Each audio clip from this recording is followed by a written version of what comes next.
नमस्कार दोस्तों, हाल चाल भोजपुरी में आप सभी दोस्तों का एक बार फिर से स्वागत है।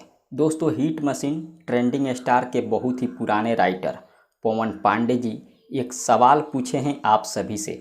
आखिर में कौन सा सवाल पूछे हैं इस वीडियो में बताने वाले हैं। वीडियो को पूरा देखिएगा और चैनल पर पहली बार आए हैं तो चैनल को सब्सक्राइब कर बेल आइकन को दबा दीजिएगा और वीडियो अच्छा लगेगा तो वीडियो को लाइक शेयर ज़रूर करिएगा।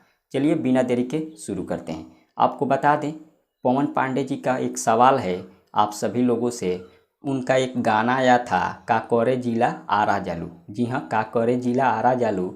और उनका कहना है इस ट्रैक पर होली का गाना आना चाहिए या नहीं आना चाहिए। कमेंट के जरिए बताइए। उनके फेसबुक पर जाकर कमेंट करिए। अगर आना चाहिए तो यस करिएगा, नहीं आना चाहिए तो नो करिएगा।